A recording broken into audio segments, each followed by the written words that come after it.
Good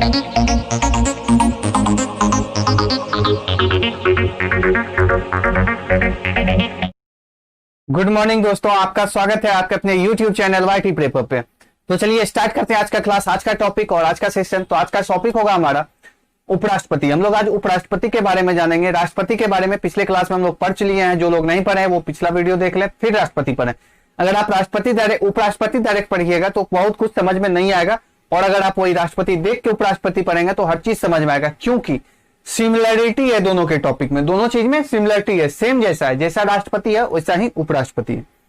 तो start करते हैं आज का क्लास। क्या है उपराष्ट्रपति?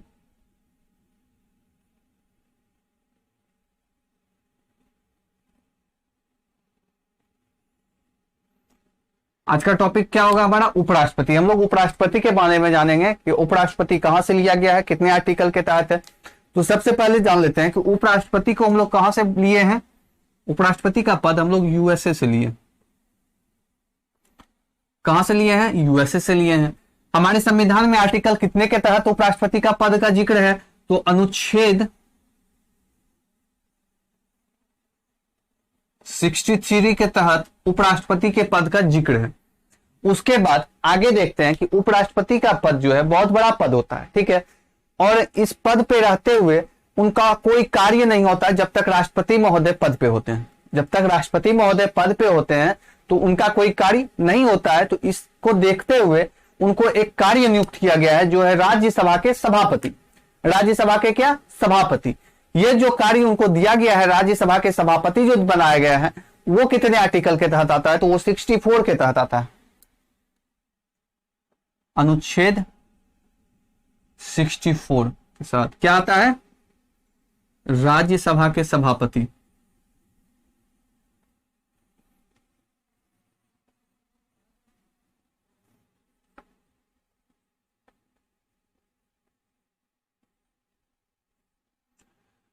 आर्टिकल 64 के तहत क्या आता है कि राज्यसभा के सभापति कितने आर्टिकल के तहत आता है कि आपसे पूछा जा सकता है एग्जाम में क्वेश्चन कि राज्यसभा के जो सभापति उपराष्ट्रपति महोदय होते हैं वो आर्टिकल कितने के तहत आता है? तो वो 64 के तहत आता है। ये हमेशा आप लोग दिमाग में रखेंगे।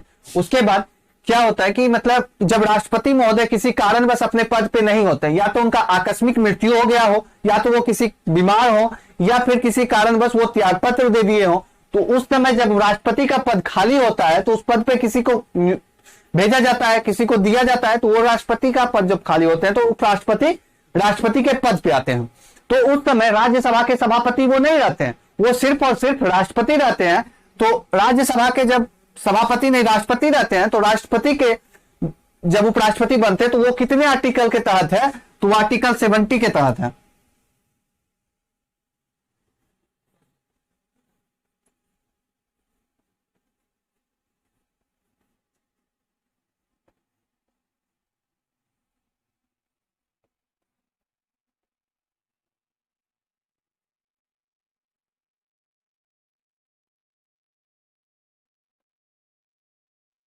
आर्टिकल 70 के तहत क्या आता है कि राष्ट्रपति का पद ग्रहण करना। आप लोग ये मत समझिएगा कि आर्टिकल 70 के तहत राष्ट्रपति का पद आर्टिकल 70 के तहत नहीं है। ये है उपराष्ट्रपति जब राष्ट्रपति बनेंगे। क्या? उपराष्ट्रपति जब राष्ट्रपति बनेंगे वो कितने आर्टिकल के तहत आता है? तो वो आपका 70 के तहत आता है। कितने के तहत आता है? तो 70 के तहत आता है। अब यहां तक हम लोग देख लिए। अब हम लोग आगे देखते हैं कि उपराष्ट्रपति बनने के लिए योग्यता क्या होता है। योग्यता देखिए, जस्ट लाइक जैसे राष्ट्रपति में हम लोग देखे जो योग्यता राष्ट्रपति का था, उसी तरह से उपराष्ट्रपति का भी होगा। अब हम लोग क्या देखेंगे? योग्यता।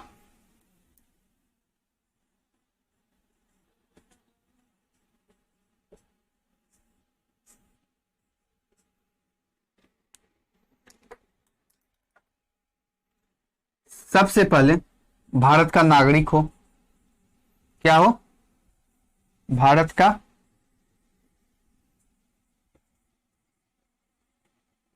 नागरिक हो। सबसे पहले क्या है कि भारत का नागरिक हो। दूसरा, न्यूनतम उम्र, कम से कम उम्र उनका 35 वर्ष होना चाहिए। 35 वर्ष से कम नहीं, ज्यादा कुछ भी हो जाए, मतलब ज्यादा जब तक वो स्वस्थ हैं, तंदुरुस्त हैं, तो वो इलेक्शन लड़ सकते हैं।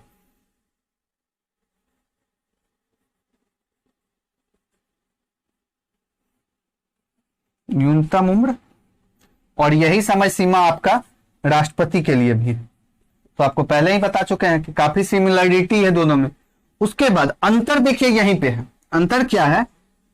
यहीं पे अंतर, ये राज्यसभा के, किसके? लोकसभा के नहीं, राज्यसभा के सदस्य, राज्यसभा के सदस्य चुने जाने के योग्य हो।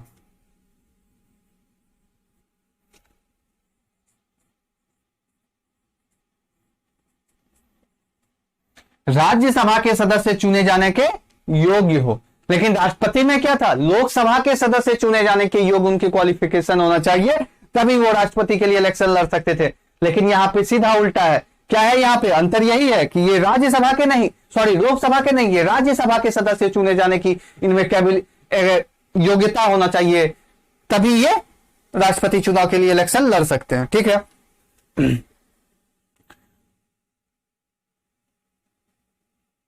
तो यही आपका था इनका योग्यता। योग्यता देखे क्या क्या था? सबसे पहले था आपका भारत का नागरिक हो, अगर नागरिकता नहीं मिला है तो उनको नागरिकता लेना पड़ेगा, न्यूनतम उम्र 35 वर्ष हो, राज्यसभा के सदस्य चुने जाने की योग्यता होना चाहिए। उसके बाद लगभग आदमी के पास ये चीज होता है, ये क्वालिफिकेशन होता है, लगभग आदमी के पास इंडिया में ये क्वालिफिकेशन होता है, तो क्या वो लड़ सकते हैं? नहीं।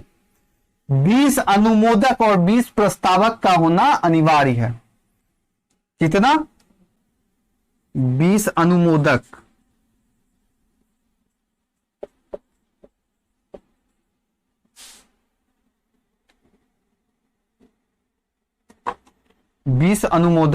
और 20 प्रस्तावक। 20 अनुमोदक और 20 प्रस्तावक का होना एकदम अनिवार्य है। अगर ये हैं तभी आप इलेक्शन लड़ सकते हैं, चुनाव लड़ सकते हैं। ठीक है, यहां तक किन्हीं को दिक्कत? एक बार फिर से समझ लेते हैं कि उपराष्ट्रपति का पद यूएसए से लिए हैं। अनुच्छेद 63 के तहत इनका जिक्र है कि उपराष्ट्रपति होना चाहिए। 64 आर्टिकल 64 कहता है कि राज्यसभा का जो सभापति होगा वो राष्ट्रपति हो, उपराष्ट्रपति होगा। 70 कहता है जब राष्ट्रपति पद पे नहीं होंगे तो उपराष्ट्रपति जब राष्ट्रपति का पद ग्रहण करेगा तो वो आर्टिकल 70 के तहत होगा। योग्यता वो भारत के नागरिक हो, न्यूनतम उम्र 35 वर्ष हो, राज्यसभा के सदस्य चुने जाने की उनके अंदर योग्यता हो, कैपेबिलिटी हो, यानी कि क्वालिफिकेशन हो कि वो राज्यसभा के सदस्य चुने जा सकते हैं। उसके बाद 20 अनुमोदक और 20 प्रस्तावक का होना भी अनिवार्य है, तभी वो चुनाव में फाइट कर सकते हैं। तो यहां तक आप लोग लिख लिए हैं तो ठीक है, जो लोग नहीं लिखे हैं वो स्क्रीनशॉट ले लें वीडियो पॉज करके। तो आप लोग को अगर क्लास समझ में आ रहा है तो लाइक सब्सक्राइब जो लोग नहीं किए हैं वो कर दे सबसे पहले, ताकि इस चैनल पे जितने भी क्लास होते हैं हर क्लास का अपडेट आपको मिलता रहे, और अधिक से अधिक शेयर कर दें ताकि सब दोस्त आपका पढ़ सके। और इस क्लास का सबसे बड़ा खासियत क्या है कि इस कोर्स के लिए आपसे कोई पैसा नहीं लेता है, फ्री ऑफ कॉस्ट है। आपका ये एग्जाम जो है आगे एनटीपीसी आरआरबी को देखते हुए ये कोर्स कराया जा रहा है। तो हम लोग योग्यता देख लिए, अब हम लोग देखेंगे चुनाव। चुनाव जब होगा उसमें भाग कौन कौन लेंगे, ठीक है, चुनाव का प्रक्रिया।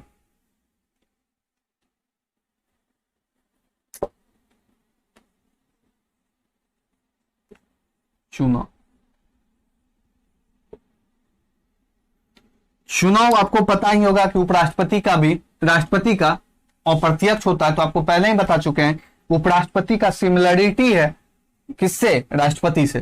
तो चुनाव भी अप्रत्यक्ष होगा।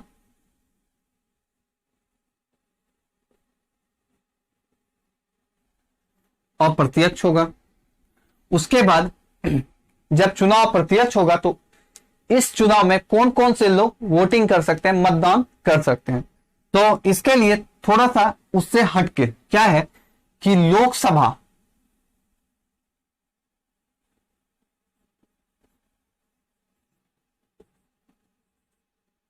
लोकसभा और राज्यसभा के सभी सदस्य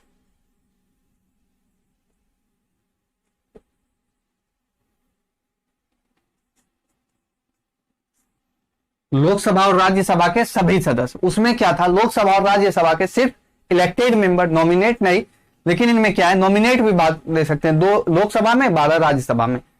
और इसमें कौन नहीं ले सकता है, तो विधान मंडल नहीं ले सकता।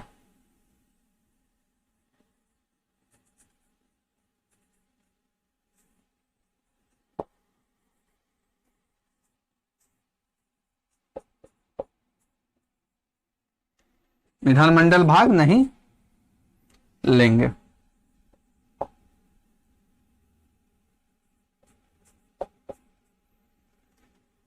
विधानमंडल मतलब विधानसभा और विधान परिषद के जो मेंबर होंगे वो भाग नहीं लेंगे, बाकी लोकसभा के इलेक्टेड भी भाग लेंगे, नॉमिनेट भी भाग लेंगे, राज्यसभा के इलेक्टेड भी भाग लेंगे, नॉमिनेट भी भाग लेंगे।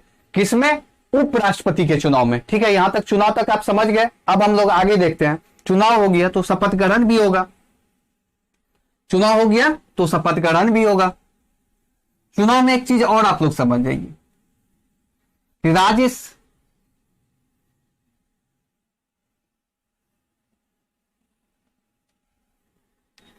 कि इसमें जो है लोकसभा राज्यसभा के सभापति को इलेक्शन वोट देने का अधिकार नहीं। ठीक है, तो चुनाव आप लोग समझ गए। तो अब हम लोग शपथ ग्रहण समझते हैं। चुनाव हो गया, शपथ होगा।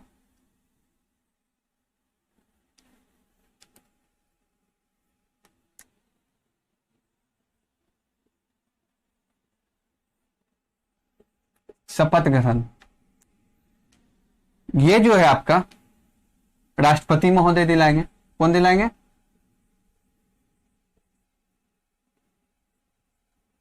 राष्ट्रपति महोदय दिलाएंगे।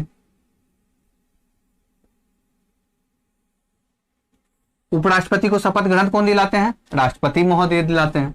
और अगर इनको त्याग पत्र भी देना है तो किनको देंगे, तो राष्ट्रपति महोदय को देंगे। किनको देंगे,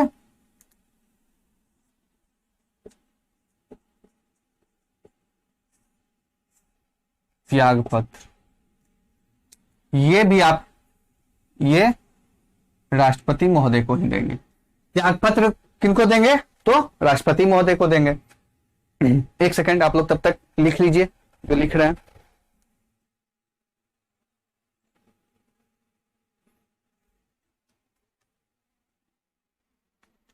तो शपथ ग्रहण त्याग पत्र देख लिया, अब इनका कार्य देखेंगे। कार्य और शक्ति इनके पास क्या क्या,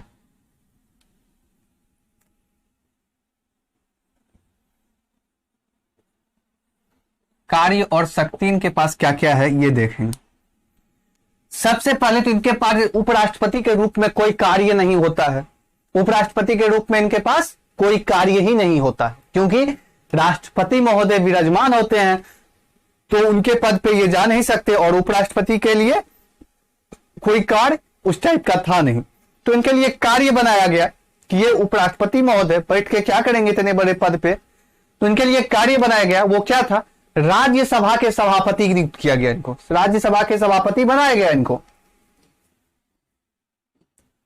सबसे पहला यही होता है कि राज्यसभा के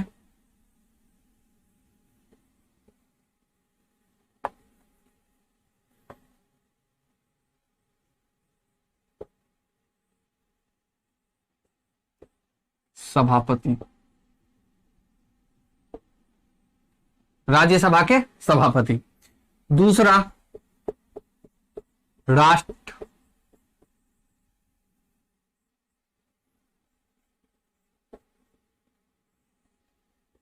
के अनुपस्थिति में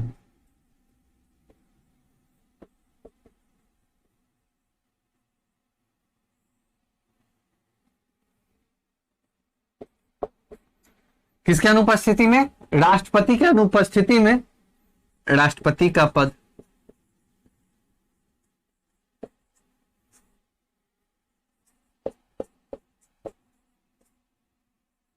संभालना।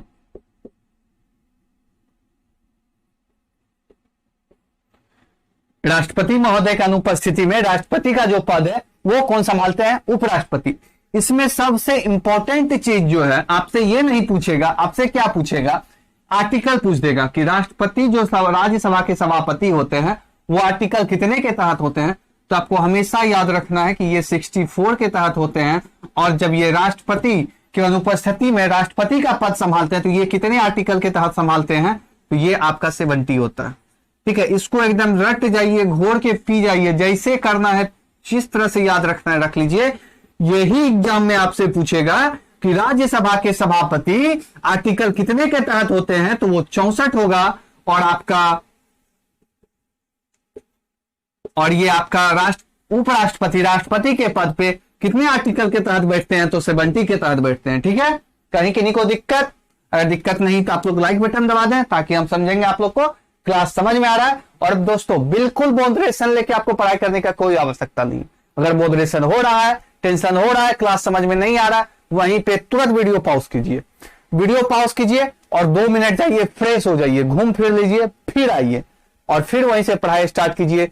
मॉडरेशन नहीं लेना है, टेंशन नहीं पालना है। अभी आपका समय है सिर्फ और सिर्फ पढ़ाई करने का। छोटे मोटे टेंशन में मत पड़िए। कहते हैं थोड़ा पढ़ाई से हटके आप लोग के जीवन के बारे में कुछ बात करते हैं।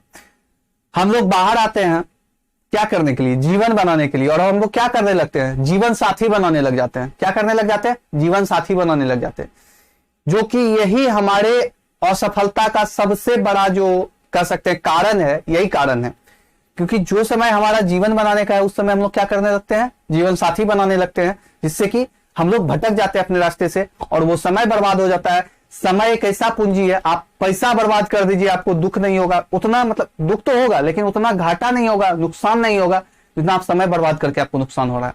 आज आपको दिख नहीं रहा होगा कि समय को अगर आप 2 घंटा 3 घंटा कहीं पे बर्बाद कर रहे हैं, किसी के पीछे बर्बाद कर रहे हैं, कुछ भी कर रहे हैं, तो इससे क्या इफेक्ट पड़ रहा है? आने वाले दिनों में पड़ेगा। आने वाले दिनों में क्या पड़ेगा कि जब आज बाबूजी का राज है, मतलब पिताजी का सरकार चल रहा है, तो मिल रहा है पैसा, कल समय सबका बराबर नहीं होता है। कल आप भी पिताजी बनिएगा, आप भी बड़े होंगे, आपके ऊपर भी जिम्मेदारी होगा, तब भी क्या आप अपने पिताजी से पैसा मांगने जाइएगा?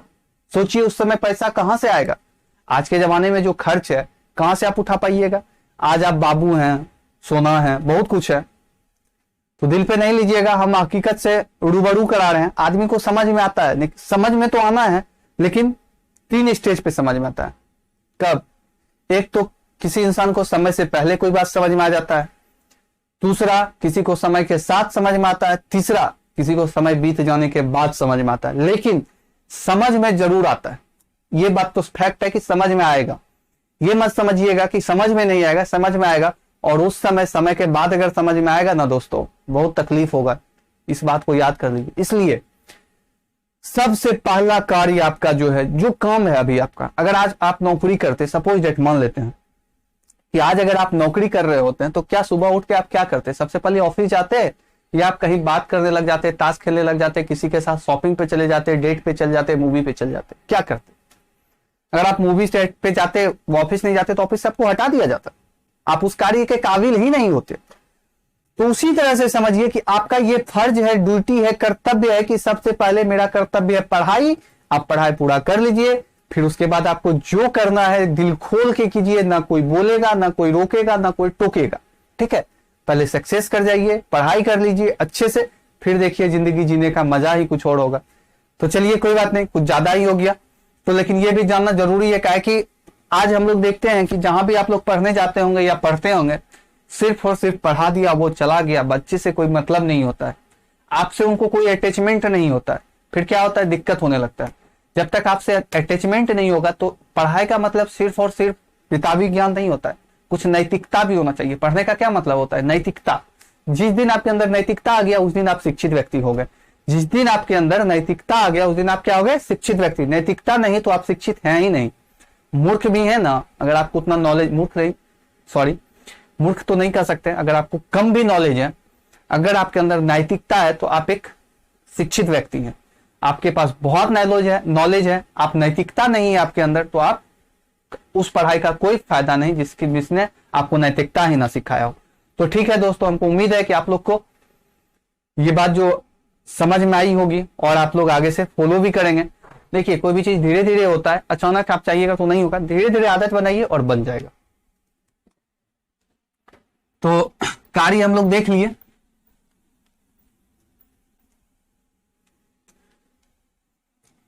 अब हम लोग देखेंगे इनका वेतन।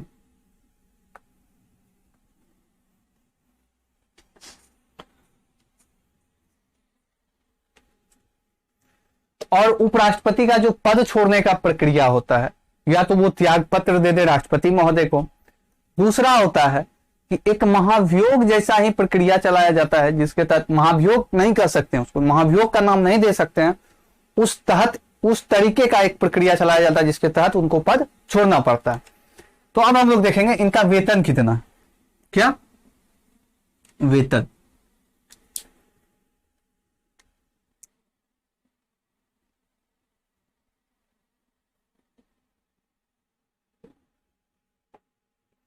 इनका वेतन 4 लाख। कितना है? 4 लाख। इनका वेतन 4 लाख है और पेंशन अगर बोल रहे हैं तो 50%।